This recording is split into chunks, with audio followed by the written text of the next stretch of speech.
Hermam TV.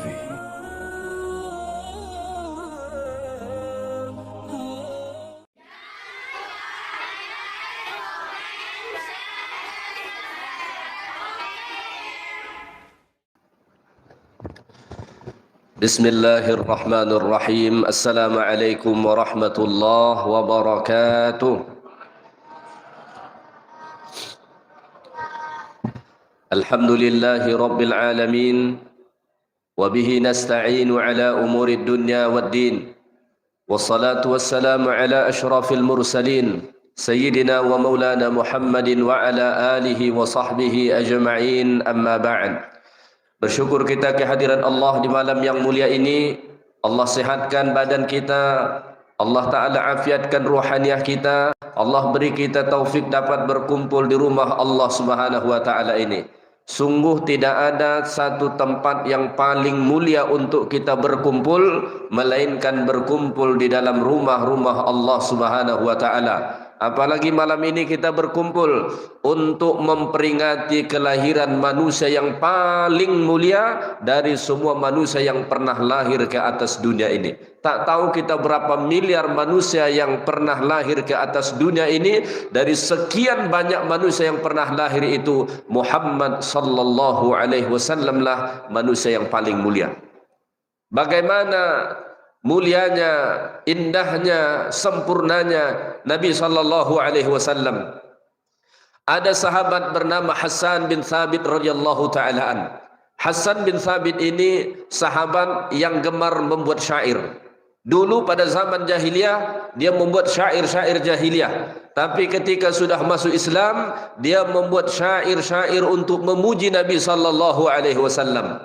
Salah satu bait syair yang dibuat oleh Hassan bin Thabit radhiyallahu taala an, ini masyhur sampai dinyanyikan oleh banyak penyanyi. Apa kata beliau? Wa ajmalu minka wa ahsana minka lam tara qattu aini. Wa ajmalu minka lam talidin nisa. Khuliqta mubarra'an min kulli aibin ka'annama khuliqta kama tasha. Apa maksudnya? Kata Hassan bin Thabit, wa ahsana minka lam tara qattu aini. Wahai Rasulullah, sungguh mataku ini tak pernah melihat seorang manusia yang paling bagus, paling sempurna, paling ganteng selain daripada engkau.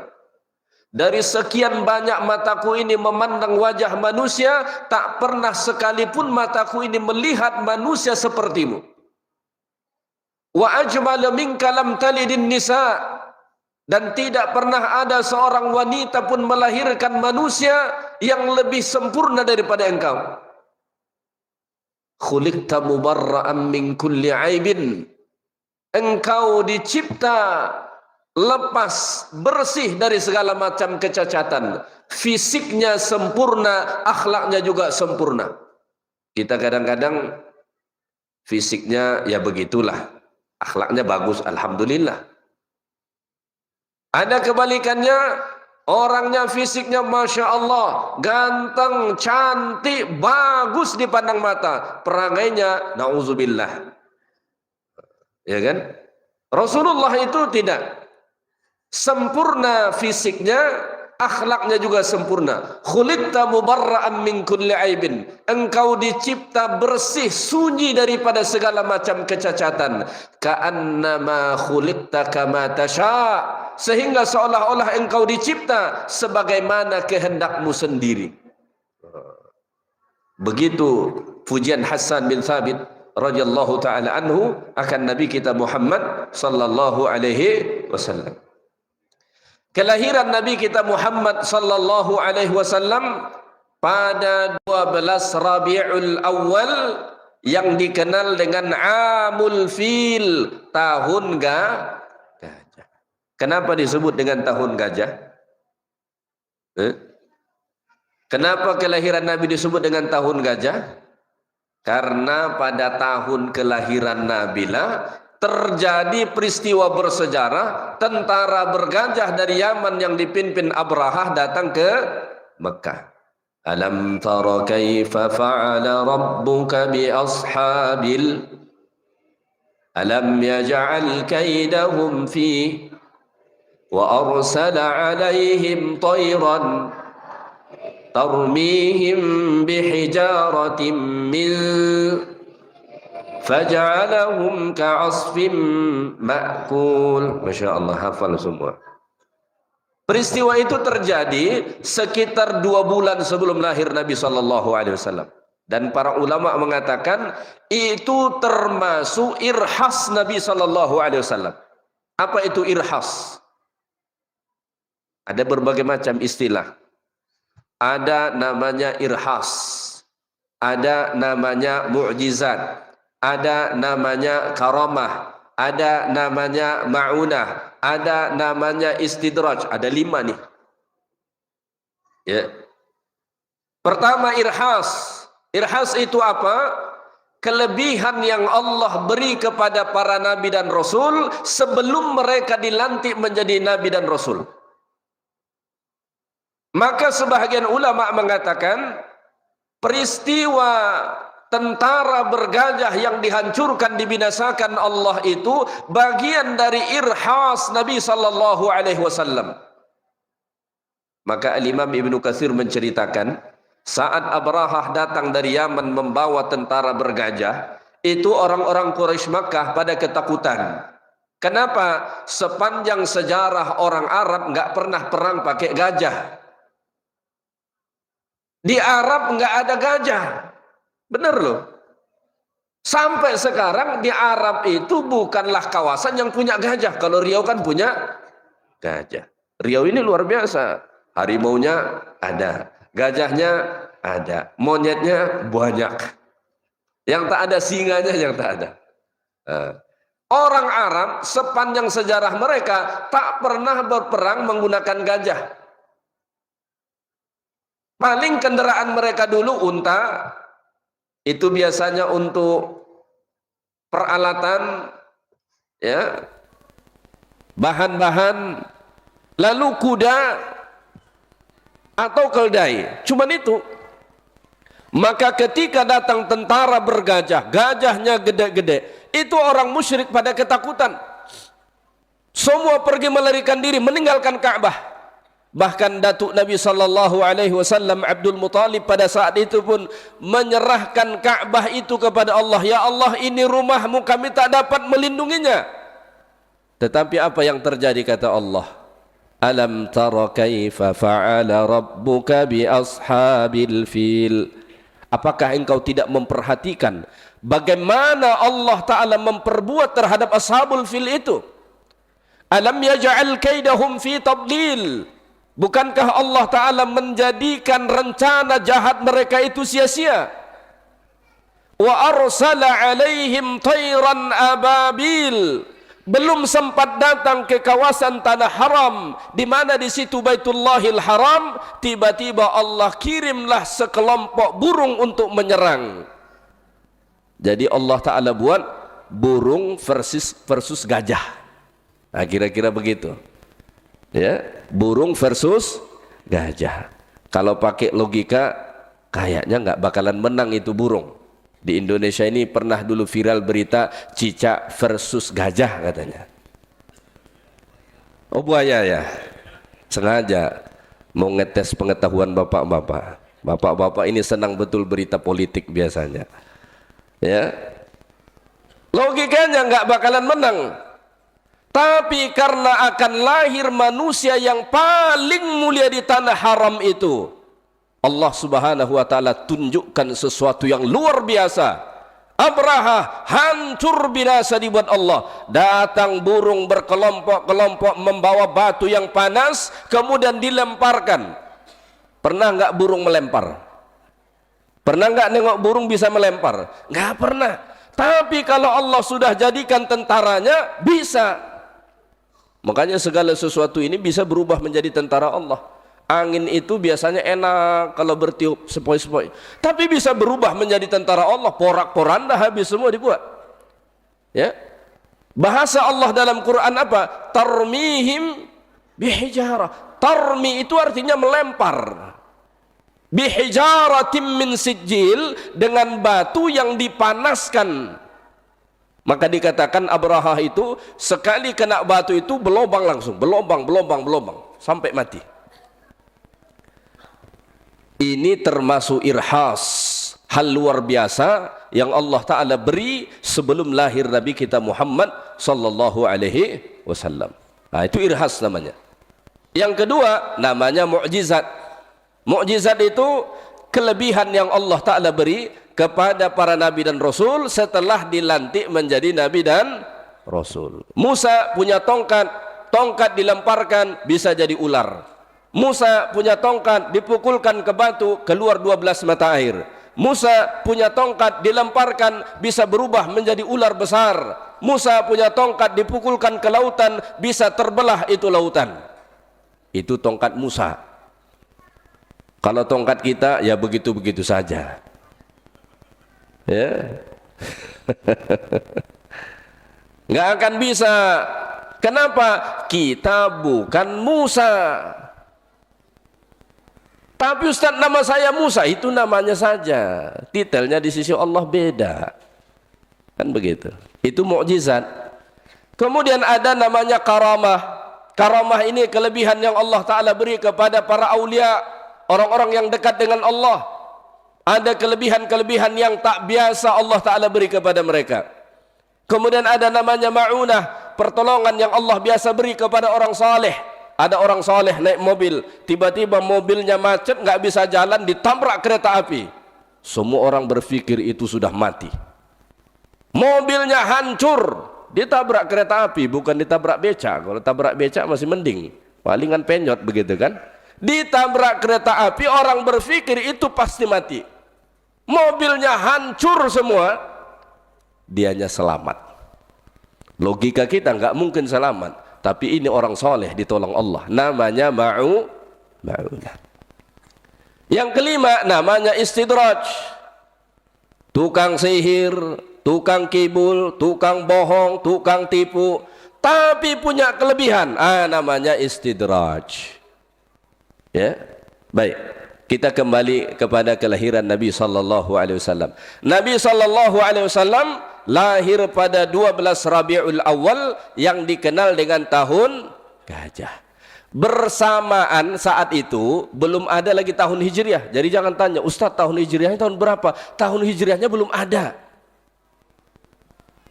Tahun Hijriah itu kan ada, dihitung tahun pertama Nabi hijrah. Ini Nabi saja masih belum lahir, bagaimana ada tahun Hijriahnya? Nggak ada. Dan memang dulu orang Arab itu tidak mempunyai hitungan tahun. Mereka punya tanggal, mereka punya bulan, tapi nggak punya tahun. Itu orang Arab. Maka tahun selalu mereka ingat dengan peristiwa-peristiwa besar yang terjadi pada tahun tersebut. Maka di tahun kelahiran Nabi peristiwa paling besar itulah datangnya tentara bergajah. Maka dikenal sebagai Amul Fil, tahun gajah. Bertepatan 20 April hari Senin 571 Masehi. Ada yang sama tanggal lahirnya dengan Nabi, 20 April. Kalau tahun Masehinya Nabi itu lahir 20 April tahun 571 Masehi. Sekarang 2025. Ulang tahun yang keberapa nih kira-kira Nabi? Ulang tahun yang keberapa nih Nabi? Jalan matematikanya. Sekitar 1454. Manusia yang paling mulia itu lahir ke atas dunia ini sekira-kira 1454 tahun yang lalu. Kalau kita hitung berdasarkan tahun Masehinya. Baik. Kelahiran Nabi sallallahu alaihi wasallam adalah rahmat yang sangat besar. Nikmat yang paling besar adalah kelahiran Nabi sallallahu alaihi wasallam. Maka Allah Ta'ala sebut dalam Al-Quran, wa ma arsalnaka illa rahmatan lil alamin. Tidaklah kami utus engkau wahai Muhammad. Nabi tidak mungkin diutus kalau tidaklah lahir dulu baru diutus. Illa rahmatan lil alamin, melainkan menjadi rahmat bagi seluruh alam. Lahirnya Nabi Muhammad sallallahu alaihi wasallam itu menjadi rahmat bagi seluruh alam. Maka Nabi Muhammad itu rahmat Allah untuk kita. Dalam surah Ali Imran kata Allah Ta'ala, laqad mannallahu 'alal mu'minina idh ba'atha fihim rasula. Sesungguhnya Allah Ta'ala telah memberikan nikmat kepada orang-orang beriman idh ba'atha fihim rasula, ketika Allah mengutus rasul dari kalangan mereka. Maka Nabi Muhammad itu nikmat yang paling besar yang Allah karuniakan kepada kita. Ya. Coba bayangkan Bapak Ibu, seandainya Muhammad sallallahu alaihi wasallam itu tidak dilahirkan Allah ke atas dunia ini, bagaimana kira-kira keadaan kita sekarang? Mungkin kita masih menyembah batu, mungkin kita masih menyembah setan, mungkin kita masih menyembah pokok kayu, ya. Mungkin pakaian kita pun tak seperti ini. Kita jadi menyembah Allah, sujud kepada Allah, mentauhidkan Allah, mempunyai akhlakul karimah, semua karena Allah melahirkan Muhammad sallallahu alaihi wasallam. Maka nikmat yang paling besar bagi orang yang beriman kepada Allah adalah Rasulullah. Maka tidak sempurna keislaman seseorang, atau bahkan tidak dikatakan seseorang Islam kecuali dia mengakui kenabian Nabi Muhammad sallallahu alaihi wasallam. Maka kalau kita mengislamkan orang, saya sudah mengislamkan beberapa orang. Bagaimana cara kita mengislamkannya? Kita ajak dia mengucap 2 kalimat syahadat. Apa 2 kalimat syahadat itu? Asyhadu an la ilaha illallah wa asyhadu anna Muhammadan Rasulullah. Kalau tak ada wa asyhadu anna Muhammadan Rasulullah itu, jadi Islam tak dia? Tak jadi Islam. Nggak akan jadi orang Islam. Dulu orang musyrik Arab itu kenal nggak dengan Allah? Kenal. Mereka tahu Allah itu. Apa problem utama mereka? Mengakui Nabi Muhammad. Itu problem utama mereka. Ya. Makanya orang-orang musyrik dulu, kalau dengan Allah nggak ada masalah mereka. Mereka mempertuhankan Allah sekalipun dalam pentauhidan mereka ada kesyirikan, itu benar. Karena ceritanya begini, dulu di Makkah itu pertama sudah ditanamkan ketauhidan. Siapa yang menanamkan ketauhidan dulu di Makkah? Ibrahim dan Ismail. Nabi Ismail kan di sana. Itu sudah ditanamkan ketauhidan. Tapi berlalu masa setelah Ismail tak ada nabi penerus. Nabi-nabi berkembang di wilayah Palestina sana. Itulah nabi-nabi Bani Israel. Tak ada di Mekah nabi. Maka lama-kelamaan ketauhidan itu bercampur dengan kesyirikan. Tapi orang-orang Arab masih kenal dengan Allah. Makanya dalam Quran itu kata Allah, wala in sa'altahum man khalaqas samawati wal ard la yaqulunna Allah. Kalau engkau bertanya kepada orang-orang musyrik itu, siapakah yang menciptakan langit dan bumi? Mereka akan jawab Allah. Tahu mereka Allah. Problem mereka di mana? Mengakui Muhammad sebagai nabi. Itu problem mereka.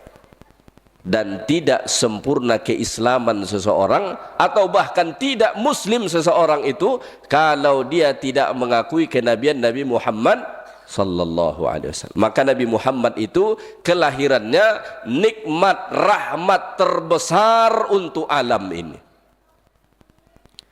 Kalau kelahiran Nabi Muhammad itu nikmat rahmat, maka kita harus bersyukur. Ya, jangan malu. Bagus jawabannya. Kita harus bersyukur. Bagaimana kita mensyukurinya? Bagaimana kita mensyukuri kelahiran Nabi Muhammad sallallahu alaihi wasallam itu? Ada beberapa poin. Pertama, mensyukuri Nabi Muhammad itu, kelahiran Nabi Muhammad itu pertama dengan mencintainya. Maka cintai Nabi Muhammad sallallahu alaihi wasallam. Salah satu prasyarat iman kita itu Bapak Ibu, harus cinta sama Nabi. Dan cintanya kepada Nabi itu harus melebihi segala-galanya. Ya. Daripada anak saya, Nabi harus nomor satu. Daripada orang tua saya, Nabi harus nomor satu. Daripada pasangan saya, Nabi harus nomor satu.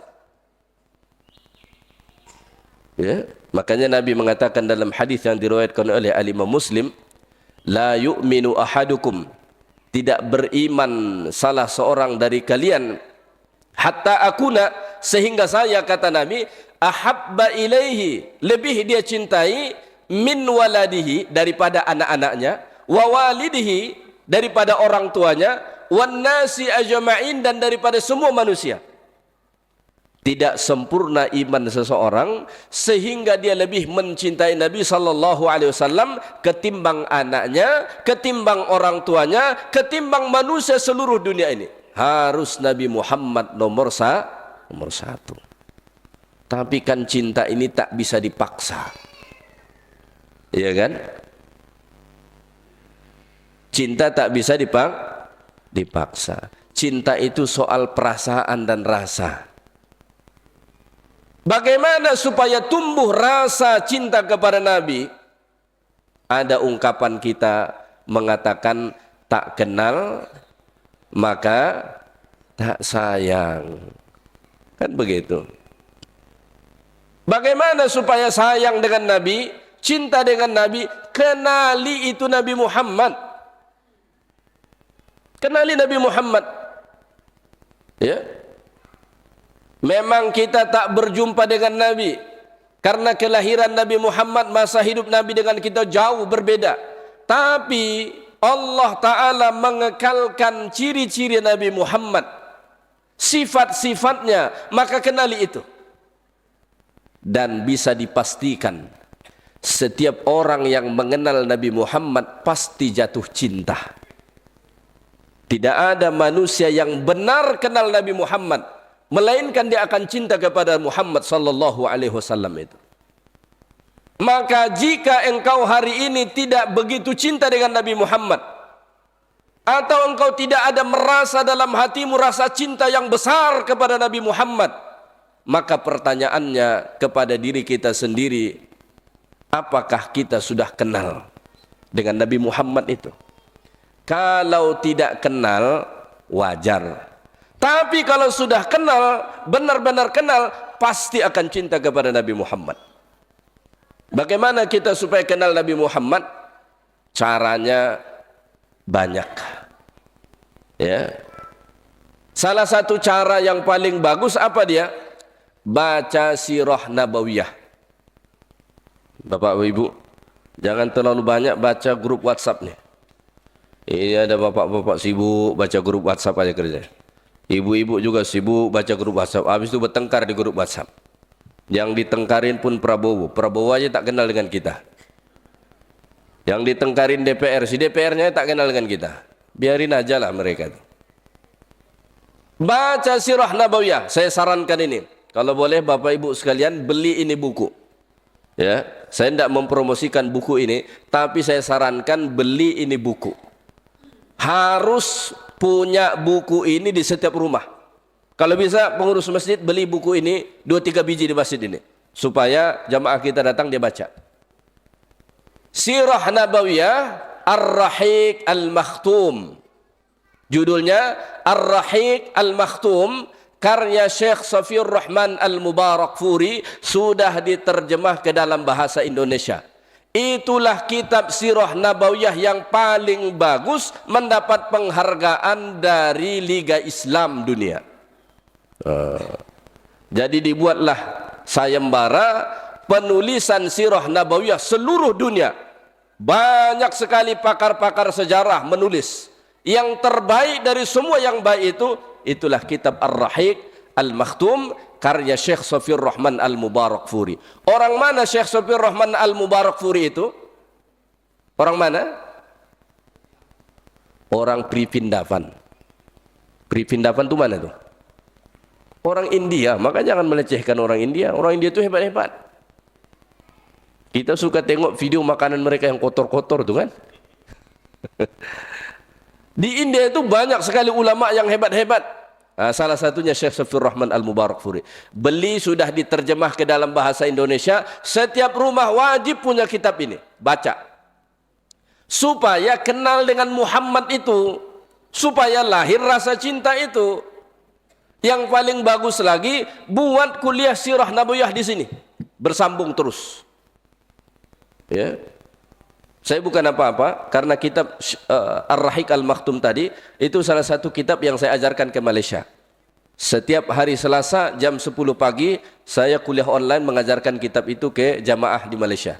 Ar-Rahiq Al-Makhtum karya Syekh Safiyur Rahman Al-Mubarakfuri.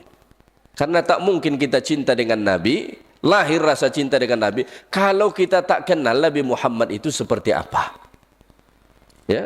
Maka wasilah terbaiknya baca kitab Sirah Nabawiyah. Baik. Jadi bentuk syukur kita pertama atas kelahiran Nabi Muhammad itu cintai dia melebihi dari segalanya. Lakukan berbagai usaha bagaimana supaya tumbuh rasa cinta kepada Nabi sallallahu alaihi wasallam. Saya teringat betul pertama kali saya umrah.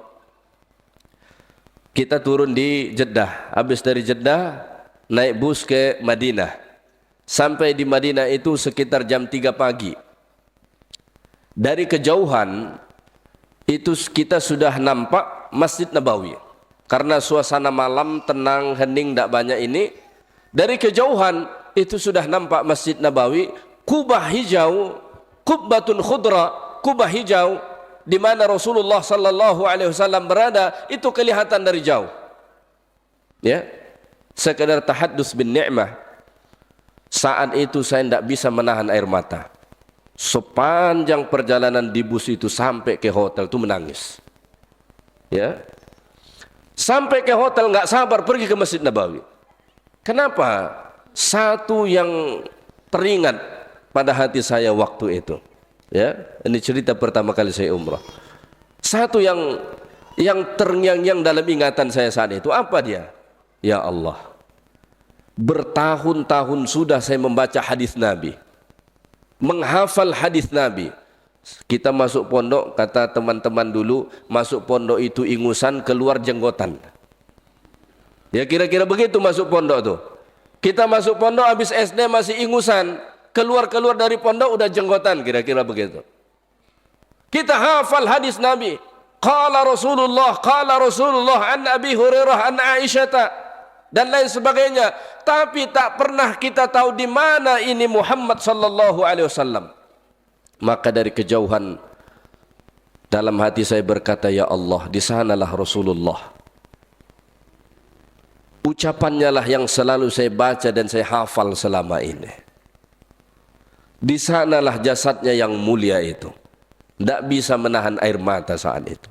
Maka lakukan berbagai usaha. Bagaimana supaya tumbuh rasa cinta di dalam hati kita kepada Rasulullah. Karena itu menjadi salah satu prasyarat iman. La yu'minu ahadukum hatta akuna ahabba ilaih min waladihi wa walidihi wan nasi ajmain.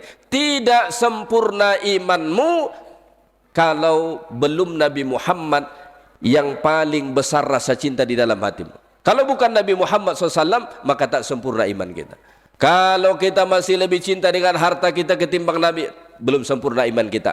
Kalau kita masih lebih cinta dengan anak kita ketimbang Nabi, belum sempurna iman kita. Kalau kita masih lebih cinta dengan orang tua kita ketimbang Nabi, belum sempurna iman kita. Memang kedengarannya berat. Kita kan pasti sayang dengan anak, pasti sayang dengan orang tua, pasti sayang dengan harta. Kedengarannya berat, tapi cobalah kenali Muhammad itu, engkau pasti akan jatuh cinta, dan cintamu engkau akan nomor satukan dia. Itu yang pertama. Yang kedua, Bagaimana mensyukuri kelahiran Nabi Muhammad sallallahu alaihi wasallam itu? Cara yang kedua adalah ikutilah dia. Ikutilah dia. Ya. Percuma kita memuliakan Nabi, mengagungkannya, mencintainya kalau kita tidak mengikutinya. Ini biasanya berkaitan dengan yang pertama tadi. Kenapa tadi saya sampaikan cinta nomor satu? Karena biasanya kalau sudah tumbuh rasa cinta, itu suka ngikutin. Iya kan? Kalau misalnya kita cinta dengan seseorang, kita suka ngikutinnya tuh. Senang ngikutinnya. Iya kan? Kenapa? Cinta. Senang dengannya. Bahkan semua yang berkaitan dengan orang yang kita cintai ini, kita suka begitu. Ada ayam nih. Ayam jantan. 2 ayam jantan. Sama-sama ayam padahal. Cuma satu ayam orang yang kita cintai. Sedangkan satu ayam orang lain. Kira-kira kita lebih sayang ayam yang mana? Kalau kita benar cinta, kita pasti akan sayang dengan ayam orang yang kita sayang. Padahal sama-sama ayam begitu. Itulah besarnya pengaruh cinta. Maka cara mensyukuri kedua kelahiran Nabi Muhammad itu, ikutilah dia. Ikutilah dia. Maka Allah Ta'ala sebut di dalam Al-Quran, Qul in kuntum tuhibbunallah fattabi'uni yuhibbukumullah wa yaghfir lakum dhunubakum. Katakanlah wahai Muhammad, in kuntum tuhibbunallah, jika memang kalian benar cinta kepada Allah, fattabi'uni, ikutilah aku Muhammad sallallahu alaihi wasallam. Maka wasilah cinta kita supaya sampai kepada Allah itu dengan mengikuti Nabi. Ya. Setiap cinta yang dipersembahkan seorang hamba kepada Allah tidak akan diterima Allah, tidak akan sampai kepada Allah kalau tidak melalui wasilah Nabi Muhammad sallallahu alaihi wasallam. Ya. Ada orang bilang begini, agama ini sama aja semua, katanya. Semua agama mengajarkan kebaikan, tujuannya juga sama, katanya. Kalau ada orang ngomong begitu, bilang ke dia, hei Bahlul, agama itu beda-beda, enggak sama. Tujuannya juga beda. Ya. Itu sering kita dengar tuh. Ya. Kalau di peringkat nasional kita itu rata-rata yang ngomong tuh begitu. Agama itu sama semua, katanya. Sama-sama mengajarkan kebaikan, tujuannya juga sama, cuma caranya aja beda-beda. Yang nggak habis pikir juga saya itu di negeri kita ini salamnya panjang betul. Serius. Coba tengok pemimpin seluruh dunia ngucapin salam, rasanya salam pemimpin kita paling panjang. Saya nggak mau mencontohkannya, ngapain saya contohkan? Nah iya. Kalau tak percaya tengoklah salam presiden-presiden, perdana menteri dunia. Bandingkan salam yang paling panjang salam siapa? Panjang betul, ya.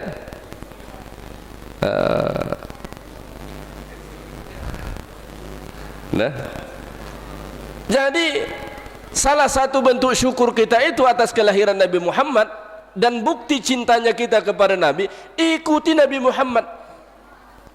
Itulah satu-satunya wasilah supaya sampai cinta kita kepada Allah. Kalau tidak melalui wasilah ini, cintanya ditolak. Iya. Misalnya ada anak gadis dicintai seorang pemuda. Si pemuda ini cinta benar sama si anak gadis, tapi caranya salah. Itu si anak gadis rupanya tak suka coklat, sukanya bunga. Si cowok tadi suka ngasih coklat terus. Kira-kira apa tuh yang terjadi? Ditolak itu sama perempuan. Kenapa? Dia menggunakan wasilah yang tidak benar.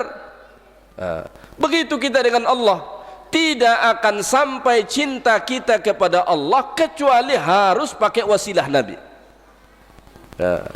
Wasilah Nabi itu mana? Itulah syariat yang Nabi ajarkan.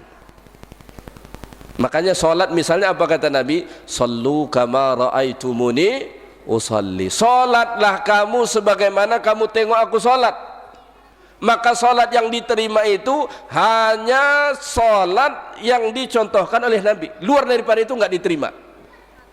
Nggak diterima. Ya. Kita dalam ibadah prinsipnya cuma satu. Apa itu? Ngikut. Subuh 2 rakaat, nggak usah ditambah-tambah. Ya, manusia ini kadang-kadang berlebih kreativitasnya. Dalam hati dia, subuh ini kan agak tenang, udah deh subuh aja 4, di zuhur nanti 2, karena zuhur itu sibuk makan siang dan sebagainya. Nggak bisa. Subuh 2 itulah paket dari Nabi. Ya, tata caranya ikut Nabi, nggak bisa. Haji juga begitu. Maka pelaksanaan haji yang keluar dari apa yang Nabi contohkan nggak diterima. Di Indonesia ini lucu-lucu. Di mana kemarin kejadiannya itu? Di Makassar apa di Jawa ya? Katanya naik haji tapi masuk ke dalam gua begitu. Ya, memang negeri kita ini banyak lucu-lucunya.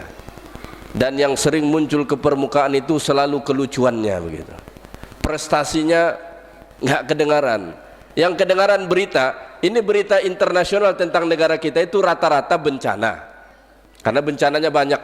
Tsunami, gunung meletus, begitu, ya kan? Pesawat jatuh. Nah, itu yang terdengar biasanya. Kerusuhan, ini baru-baru ini kerusuhan di mana-mana. Itu diliput internasional tuh. Ya kan? Yang aneh-aneh, tiba-tiba naik haji katanya masuk ke dalam gua, naik ke gunung-gunung tertentu. Biasanya itu yang terkenal. Tadi saya menonton parade kemerdekaan negara Cina. Ternyata Cina itu merdeka sama dengan kita, beda tipis. Duluan 2 minggu kita kira-kira. Kita 17 Agustus, mereka 3 September. Sama-sama mantan jajahan Jepang. Cina itu besarnya begitu, banyaknya begitu, itu mantan jajahan Jepang. Jadi satu-satunya negara di Asia tukang jajah itu Jepang. Lah ya, penjajah satu-satunya di Asia ini itu di Jepang. Banyak negara dia jajah, dan memang dulu Jepang itu hebat sekali. Ya, saya suka melihat cerita Perang Dunia Kedua. Saking gagahnya itu dulu Jepang, itu berani dia menyerang Amerika. Satu-satunya yang berani menyerang Amerika langsung ke negara Amerikanya itu Jepang. Tapi akhirnya takluk dia saat dihantam bom di Hiroshima oleh Amerika Serikat. Di parade kemerdekaan Cina itu yang 80 tahun sama dengan kita. Kalau dibandingkan negara kita seperti langit dan bumi. Mereka seperti berjalan laju ke depan, kita jalan laju di tempat. Tak maju-maju. Ya, beda jauh begitu. Mereka sudah menjadi ekonomi terbesar di dunia. Kalau tidak nomor 1, nomor 2, kita terseok-seok hampir nomor terakhir begitu. Beda begitu. Jauh perbedaannya begitu. Ya. Jadi sering sekali yang terdengar berita dari negara kita ini, negara yang lucu-lucu begitu. Haji tiba-tiba masuk naik ke atas gunung, kata mereka disitulah berhaji. Ya. Ada ngaku tiba-tiba ngaku nabi begitu. Yang paling dahsyat ada yang ngaku tiba-tiba dia malaikat begitu. Yang ngaku Tuhan saja rasanya belum ada. Tak tahulah, mungkin ada juga yang ngaku Tuhan. Ya. Baik. Jadi bentuk mensyukuri kelahiran Nabi yang kedua itu ikuti Nabi Muhammad sallallahu alaihi wasallam. Maka berusaha semaksimal mungkin dalam hidup ini ikuti Nabi Muhammad, terutama dalam hal ibadah. Kalau dalam hal sosial kita udah beda. Ya, Nabi tinggal di Arab, tahunnya tahun dulu, kita dengan zaman sekarang pasti beda. Ya. Dulu Nabi pakai unta, sekarang kita pakai mobil, beda. Jangan pakai unta pula. Ini ngikutin Nabi nih. Ada juga sebagian orang ini nggak begitu faham. Pokoknya apa yang Nabi buat itu dia buat. Ya, Nabi dulu naik unta, dia pengen naik unta juga sekarang, kacau tuh. Tapi lumayan juga kalau ada yang naik unta, setidaknya berkurang kemacetan jalan kita kan. Ya, dalam hal ibadah ikuti Nabi Muhammad SAW. Yang ketiga, berkaitan dengan yang kedua ini juga, bagaimana mensyukuri kelahiran Nabi Muhammad SAW. Contohi Nabi dalam seluruh aspek kehidupan. Allah Ta'ala berfirman dalam Al-Quran, laqad kana lakum fi rasulillahi uswatun hasanah. Dalam diri Rasulullah itu terdapat teladan terbaik. Tidak ada satu manusia yang sempurna dari setiap sisi kehidupannya selain Nabi. Kalau kita satu sisi bagus, sisi yang lain jelek, atau tiga baik, satu jelek, begitu biasanya. Ya, maka selain Rasulullah tak ada yang sempurna. Mau ustadz, mau kiai, mau tuan guru, mau tuan apapun namanya, tak ada yang sempurna. Maka jangan sampai mengkultuskan manusia. Ini mentang-mentang tuan guru dikultuskan, mau dicium semua sampai tapak kakinya, jangan. Ya, ya. Rasulullah itu saja yang sempurna. Makanya Allah Ta'ala sebut uswatun hasanah, teladan terbaik.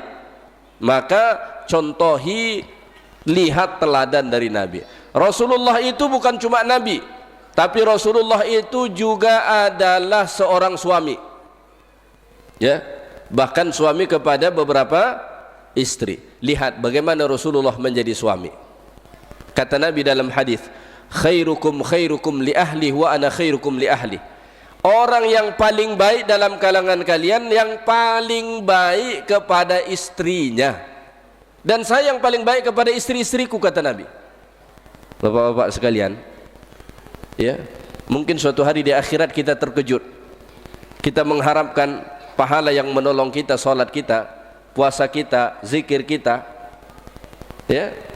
Tapi bisa jadi itu semua hancur lebur karena kita zalim dengan bini kita. Ya.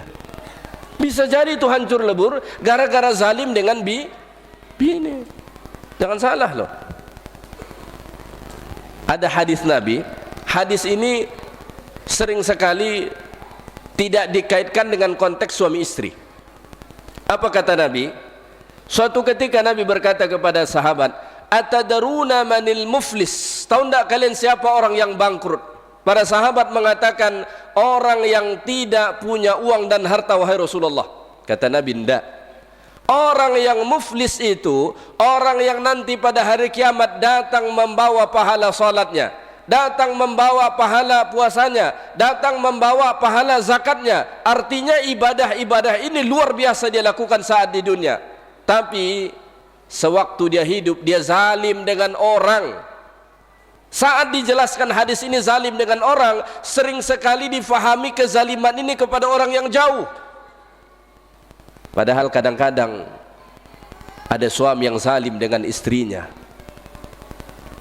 Ya, hari-hari dibohongin terus bininya. Baru terbit matahari udah menghilang dari rumah.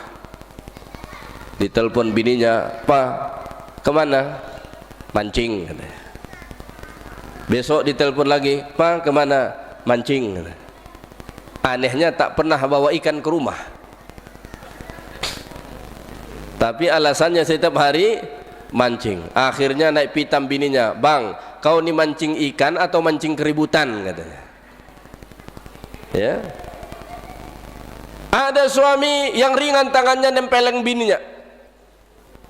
Ringan tangannya nempeleng bininya. Ditonjok, dicubit, ditempeleng, ditendang. Ini orang walaupun dia sholat tak akan ada bahagian dia dari sholat dia itu nanti. Kenapa? Zalim. Kalau zalim kepada orang yang di luar rumah kita saja menyebabkan hangus pahala puasa, hangus pahala sholat, hangus pahala haji, hangus pahala zakat, apalagi kalau kita zalim kepada orang yang ada di rumah kita. Makanya Nabi itu mengatakan, orang terbaik dalam kalangan kamu adalah yang paling baik kepada keluarganya, terutama istrinya. Kadang-kadang kita ketemu orang, kalau di luar baiknya minta ampun, ramahnya luar biasa. Ketemu kawan ramah, royal, menyenangkan. Tapi sekali pulang ke rumah berubah 180 derajat.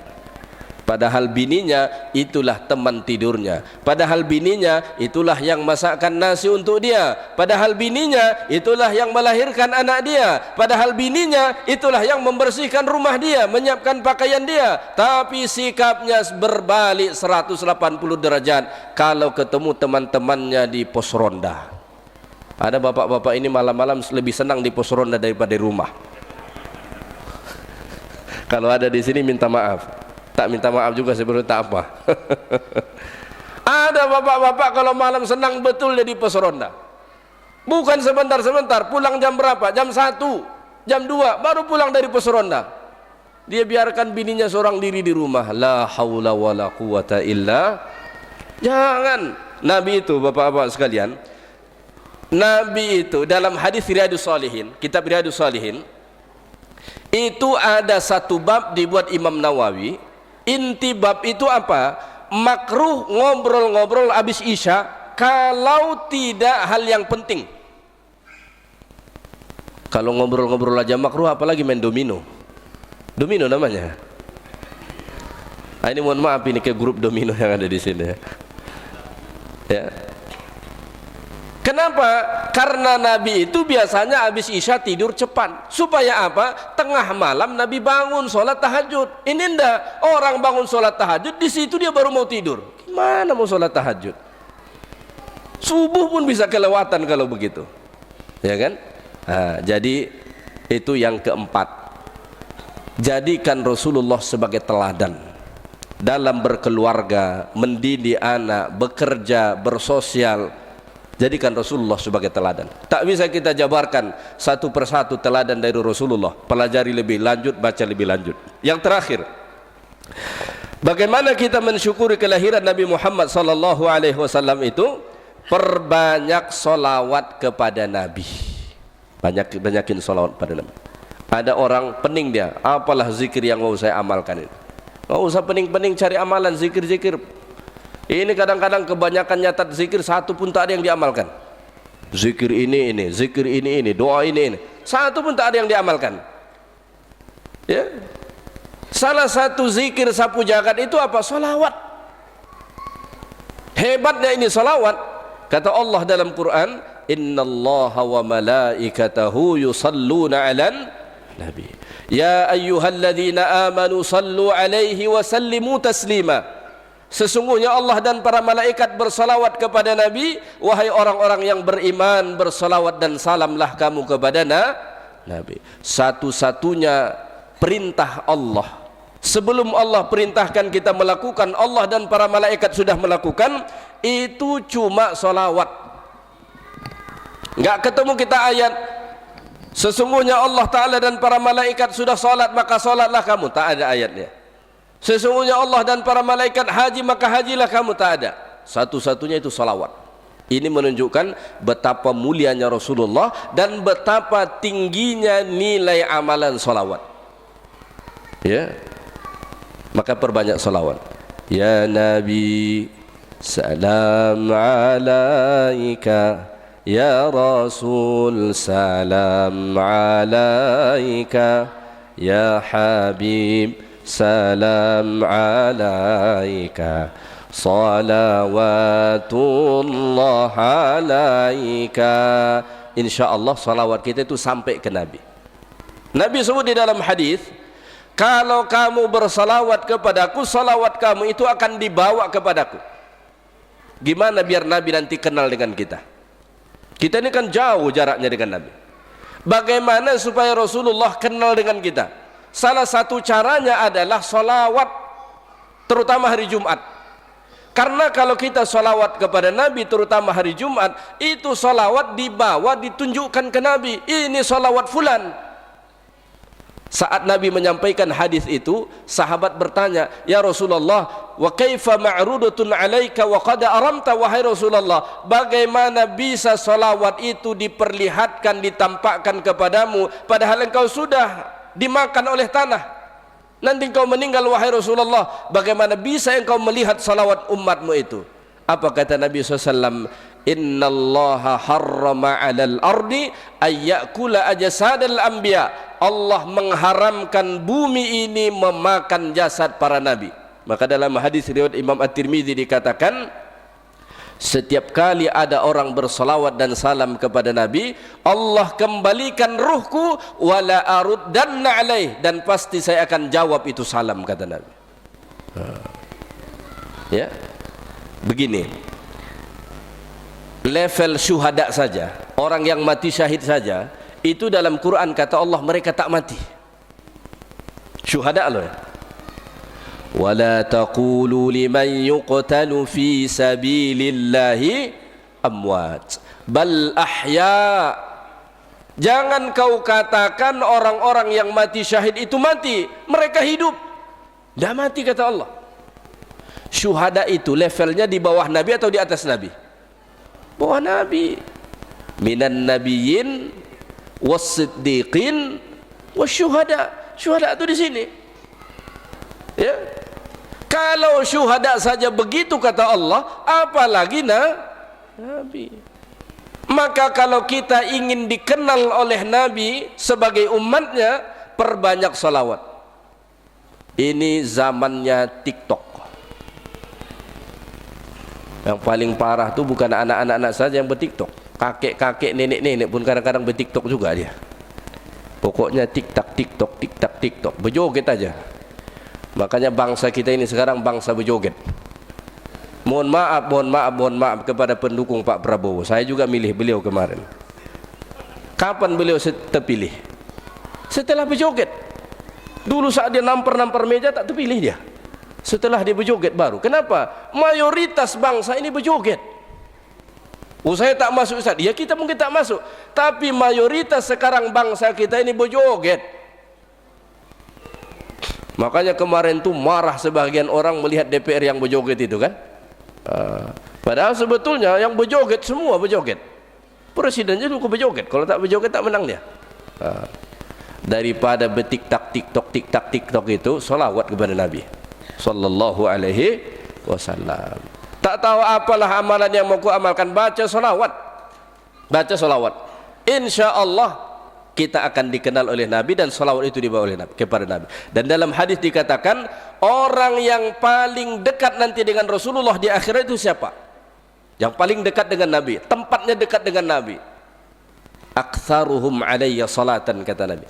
Orang yang paling banyak bersolawat kepada Nabi.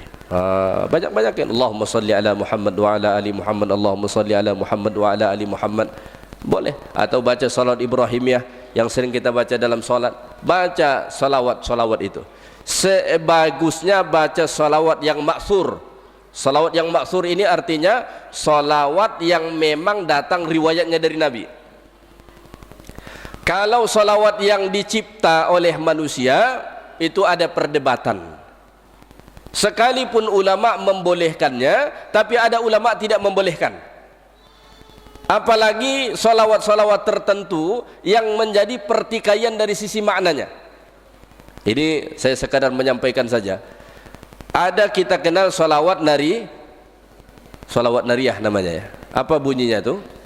Allahumma salli salatan kamilatan wa sallim salaman tamman ala sayyidina Muhammadin alladhi tanhallu bihil uqad wa tanfariju bihil qurab wa tuqda bihil hawaij wa tunalu bihi ar-raghaib. Ya, ini 4 perkataan ini dipertikaikan.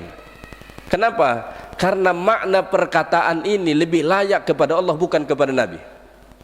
Tanhallu bihil uqad, yang membuka uqad itu simpul-simpul. Siapa yang membuka? Kalau kita mengalami kesulitan, siapa yang membukakan kesulitan itu? Allah atau Nabi? Allah. Wa tuqda bihil hawaij, yang mengabulkan hajat-hajat, siapa yang mengabulkan? Allah atau Nabi? Allah. Makanya ada sebagian ulama mempertikaikan itu karena dilihat dari sisi maknanya ghulu, agak berlebihan. Tapi mereka yang mengamalkan dia bilang maksudnya bukan begitu, karena wasilah Nabi hajat terkabul katanya. Terserahlah. Tapi ada kaidah mengatakan begini, al-khuruj minal khilaf sunnah. Salah satu sunnah itu keluar dari sesuatu hal yang diperdebatkan. Ada nih orang berselisih, sunnahnya apa? Tinggalkan. Keluar dari situ, itu sunnahnya. Maka sebaiknya bersolawat itu bacalah solawat yang maksur dari Nabi sallallahu alaihi wasallam, ya. Dan bersolawat ini cukup baca sendiri-sendiri sudah, itu sudah lebih dari memadai. Mohon maaf, tak perlu kita membuat majelis solawat yang berjoget-joget seperti kita melihat di pulau seberang, ya. Solawat itu mulia, tinggi, tapi kadang-kadang praktek kalau mereka sudah sebut solawatan, kita tengok videonya, la haula wala quwata illa billah, tak ada bedanya dengan konser musik. Saya sangat yakin itu, kalau itu ditampakkan kepada Rasulullah, pasti Rasulullah tak suka, ya, pasti Rasulullah tak suka. Maka cukup bersolawat kita sendiri-sendiri sambil berjalan, duduk-duduk di rumah, ya, baca salawat kepada Nabi SAW. Jadi itu 4 cara kita mensyukuri kelahiran Nabi Muhammad SAW. Pertama, cintai dia. Yang kedua, ikutin dia, terutama dalam hal ibadah. Yang ketiga, contohi seluruh aspek kehidupannya, akhlaknya, tata keramanya, moralnya. Kemudian yang keempat adalah perbanyak salawat kepada Nabi SAW. Kalau kita lakukan 4 hal ini, insya Allah kita menjadi umat terbaik. Amin ya rabbal alamin. Itu saja ceramah kita pada malam ini memperingati kelahiran Nabi Muhammad sallallahu alaihi wasallam. Terakhir kita tutup dengan doa ala kulli niyatin salihatin. Al-Fatihah. A'udzubillahi minasyaitonir rajim. Bismillahirrahmanirrahim. Alhamdulillahi rabbil alamin arrahmanir rahim maliki yaumiddin iyyaka na'budu wa iyyaka nasta'in ihdinas siratal mustaqim siratal ladzina an'amta 'alaihim ghairil maghdubi 'alaihim waladdallin. A'udzu billahi minasyaitonir rajim. Bismillahirrahmanir rahim. Alhamdulillahi rabbil alamin wassalatu wassalamu ala asyrafil anbiya'i wal mursalin wa ala alihi wa sahbihi ajma'in. Allahumma anfa'na bima 'allamtana wa 'allimna ma yanfa'una. Rabbana zidna ilma warzuqna fahma bi rahmatika ya arhamar rahimin. Allahumma rzuqna fahman nabiyyin wa hifdzal mursalin wa ilhamal malaikatil muqarrabin. Allahumma ya salam sallimna وسلم ديننا وسلم إيماننا وسلم أموالنا وسلم أولادنا وسلم إخواننا وسلم كل ما أعطيتنا يا رب العالمين. ربنا لا تزغ قلوبنا بعد إذ هديتنا وهب لنا من لدنك رحمة إنك أنت الوهاب. اللهم اجعل هذا جمعنا جمعا مرحوما وتفرقنا من بعده تفرقا معصوما. ربنا لا تدع لنا ذنبا إلا غفرته ولا هما إلا فرجته ولا دينا إلا قضيته ولا مريضا إلا شفيته ولا مظلوما إلا نصرته ولا مسافرا إلا وصلته ولا فقيرا إلا أغنيته ولا حاجة من حوائج الدنيا والآخرة إلا قضيتها ويسرتها يا رب العالمين. ربنا آتنا في الدنيا حسنة وفي الآخرة حسنة وقنا عذاب النار. وصلى الله على نبينا محمد وعلى آله وصحبه وبارك وسلم والحمد لله رب العالمين. السلام عليكم ورحمة الله وبركاته.